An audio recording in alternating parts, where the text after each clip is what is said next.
Eccoci qua, ciao ciao. Ragazzi, plug-in hybrid, auto ibrida, corrente elettrica, beh, è arrivata la bolletta, ai ai ai, oppure no?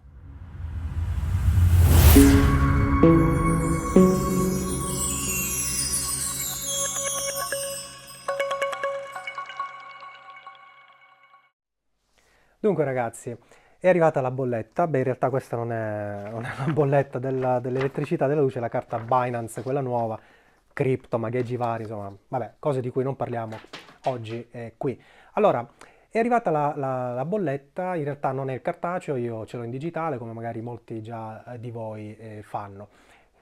È un salasso oppure no? Beh, è chiaro che, visto il momento, vista la situazione particolare in termini ambientali, in termini energetici, in termini geopolitici, parlare di costi di energia non è, insomma, facilissimo perché tutto è schizzato alle stelle. Però proviamo a farlo per rispondere ad alcune domande più che altro. Ho alcune, diciamo così, sollecitazioni un po' polemiche. Ricevo spesso, insomma, anche con toni un po' agguerriti e aggressivi, commenti strani sui vari forum, sui vari gruppi quando parlo di auto ibride. Premessa, io non ho mai detto che l'auto ibrida è l'auto migliore del mondo o l'auto elettrica, eccetera. Per me non esiste l'auto perfetta in assoluto, nemmeno la motorizzazione perfetta. Tutto è in funzione delle proprie esigenze e naturalmente anche delle proprie preferenze, del proprio stile di guida, ovviamente. Si può anche spendere di più, ma piace di più quel motore. Quindi si sceglie l'auto, la si sceglie sperando che sia la scelta giusta, insomma, la più vicina, ecco, ai propri ideali. Quindi non alimento nessun tipo di flame, di guerre o di contrapposizioni, non ha senso per me. A parte una guerra tra poveri, perché aumenta la benzina, aumenta il diesel di più della benzina, addirittura clamoroso, aumenta l'elettricità, quindi aumenta tutto. Poi l'auto ibrida non è un'auto che va solo a elettricità, è ibrida, quindi ha bisogno del carburante benzina. Quindi anche chi possiede un'auto ibrida si ferma alla stazione di servizio a mettere la benzina a più di 2 euro al litro in questo momento, solo che ha il vantaggio di fermarsi un po' più, diciamo, raramente, diciamo così, un po' meno frequentemente. Io ho fatto il pieno ai primi di febbraio e l'ho rifatto ai primi di marzo, un po' più di 40 euro, perché il serbatoio di un'ibrida è naturalmente un po' più piccolo. E questo lo trovo un grande vantaggio con i costi esorbitanti del carburante in questo momento, ma non è soltanto questo, è proprio in termini di esercizio. C'è un altro video sul canale che verrà pubblicato a breve in cui spiego la differenza di costi a chilometro per l'elettrico e per la benzina. Quanto costa un chilometro in elettrico e quanto costa un chilometro a benzina. Non c'è partita. Non c'è partita perché, come vedrete anche in quel video, quindi non tratto qui l'argomento, parliamo di un rapporto di 1 a 3 in termini di costi. E per fare i 50 km che faccio con la batteria, io spendo 2 euro, male che vada. Se devo fare una ricarica piena dall'1% al 100%, quindi mettere dentro la macchina ogni sera, ogni notte 10 kWh, che è il massimo che posso ricaricare naturalmente, beh, ipotizzando un costo ancora di 20 centesimi di euro per kilowattora, beh, io spendo 2 euro. 2 euro per fare 50 km, in estate anche di più, in inverno un po' meno, ma in ogni caso sempre di più di quanti ne posso fare con un litro di benzina, che costa più di 2 euro. Quindi per fare 50 km con un motore termico a benzina, io dovrò mettere dentro almeno quanto? 3 litri di benzina, diciamo così? E 3 litri di benzina sono più di 6 euro in questo momento, in alcuni casi quasi 7 euro. Beh, io con 7 euro faccio praticamente 3 ricariche e mezzo dell'auto, cioè faccio 150 km, anche di più, in elettrico, ovviamente divisi in 3 giorni, diciamo così, no? Spalmati. Quindi è un rapporto tutto a vantaggio dell'elettrico, proprio in termini di costi nudi e crudi. Naturalmente poi dipende sempre dalle esigenze, come dicevo prima, per cui se il mio contesto è un contesto urbano, e spesso insomma l'ibrido sappiamo che si sposa a un chilometraggio quotidiano non altissimo e a un percorso urbano poco autostradale, che è il mio caso.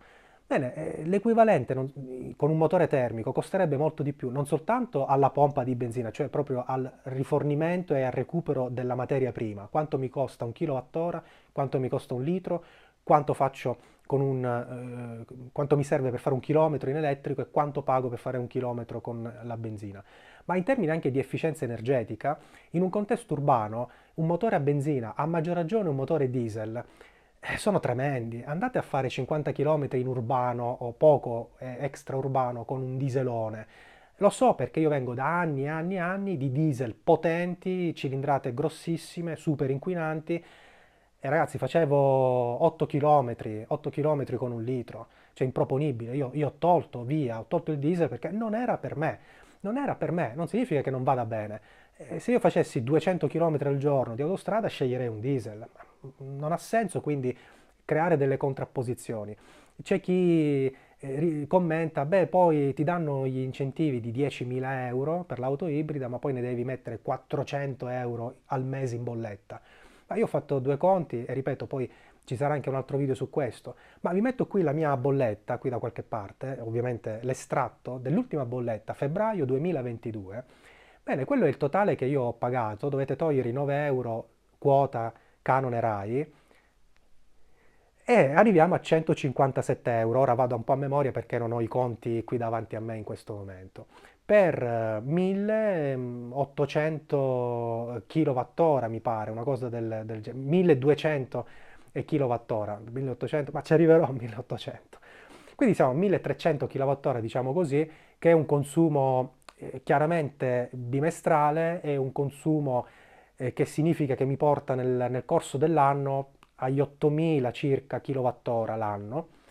E questo perché? Perché ovviamente ho aggiunto l'auto elettrica. Dovete pensare all'auto elettrica come se vi state portando in casa un altro grosso elettrodomestico, insomma una bella lavatrice, una bella lavastoviglie, un microonde di quello bello potente, perché quello è.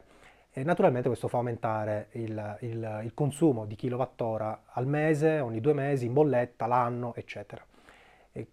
Allora, in questo caso parliamo di quasi 1300 kWh, per quella bolletta lì di 150 euro, fate due conti, praticamente mi viene forse 12 centesimi di euro a kilowattora. Ma ipotizzando un costo fuori da ogni sconto, bonus, eccetera, purtroppo questo contratto a me scadrà fra qualche mese e quindi anch'io poi passerò a 20-21 centesimi di euro per kilowattora. Beh, ipotizzando 20 centesimi, tanto per fare i conti un po' più facili, vedete in quest'altra clip, eccola qua, il mio consumo di kilowattora nella prima settimana di marzo. Sono giornalieri, un po' più di 8 kWh di media, significa che in una settimana sono quasi 60 kWh. Bene, ipotizzando 20 centesimi di euro, cosa che io non pago al momento, ma insomma andando a 20 centesimi di euro a kilowattora, ricaricando queste quantità, significa che io spendo a settimana cosa? 60 kWh in una settimana, sto arrotondando, per 20 centesimi fanno 12 euro. 12 euro in una settimana.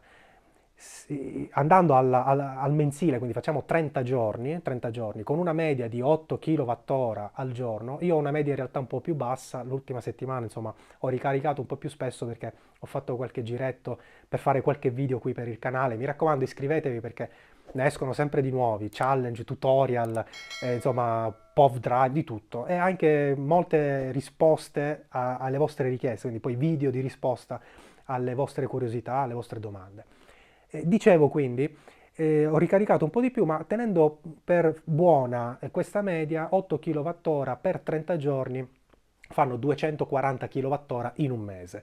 240 kWh, arrotondiamo a 250, via, 250 per 20 centesimi di euro a kilowattora fanno 50 euro tondi tondi in più al mese in bolletta. Ho fatto due conti così giusto per orientarci, no? Non sono i 400 euro al mese che qualcuno insomma, scrive, beh ma poi la bolletta sono 50 euro in più, 50 euro in più, io al benzinaio mi sono fermato solo una volta e ho messo 40 euro. Fate due conti e vedete un po' chi ha risparmiato. Un'altra cosa che ogni tanto sento dire, beh, quando poi ti si scarica la batteria, passo io dal finestrino, ti faccio ciao mentre tu rimani fermo. Anche questo è un argomento che non ha molto senso, perché significa non aver capito proprio niente dell'auto ibrida. L'auto ibrida è ibrida, cioè va a batteria ma ha bisogno della benzina. Se io resto a piedi con un'auto ibrida, resto a piedi non perché mi è finita la batteria, ma perché ho dimenticato di mettere la benzina. Quindi, oppure argomenti con fallacie logiche, insomma, consistenti, del tipo, ehm, beh, ti danno gli incentivi, come dicevo prima, e poi ti aumenta l'elettricità. Ma sono argomenti totalmente scollegati.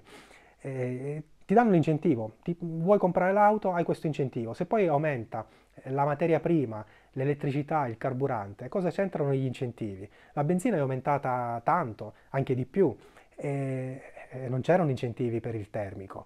È come se mia nonna mi dà 10 euro per andare a mangiare la pizza e poi dico, beh, nonna, la pizza è aumentata, non bastano più 10 euro. Vuoi vedere che è colpa di mia nonna che anzi mi dà quei 10 euro di contributo? Quindi sono argomenti veramente poco fondati, ma soprattutto tengo a ribadire, non è il mio intento quello di creare contrapposizioni. Io provo a comprendere ed eventualmente quindi a spiegare qui nel canale, spero di riuscirci, il mondo un po' ancora misterioso, un po' pauroso forse per alcuni, insomma un po' inquietante, non so, dell'ibrido, della elettrificazione dell'auto.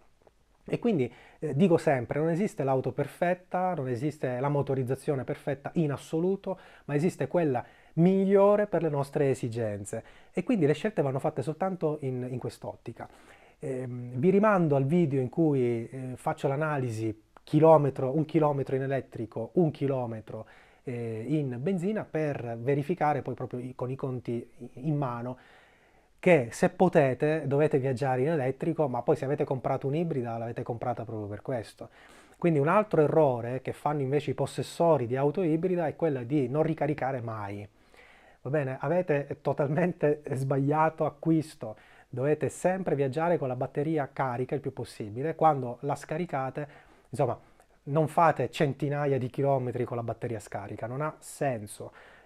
Andavate a comprare a quel punto un benzina senza i 300 kg in più delle batterie. Anche qui un altro argomento è quello, beh, ma tanto porti in giro un'auto pesantissima, pesa molto, pesantissima, sono neanche 300 kg in più le batterie dell'ibrido e non è che ce le portiamo noi, la mattina usciamo con i 300 kg sulle spalle. Le porta l'auto e se la batteria è carica diventa addirittura un vantaggio. Ecco, lo svantaggio è avere 300 kg in più e la batteria scarica, perché a quel punto è peso in più morto che ci stiamo portando e che fa gravare, fa aumentare i costi per spostare l'auto con la sola benzina. Quindi spero di aver chiarito un po' alcune delle argomentazioni, insomma, non molto fondate, a dire il vero, sulle o contro le auto ibride. Spero di vedervi ancora qui sul canale. Alla prossima, ciao ciao!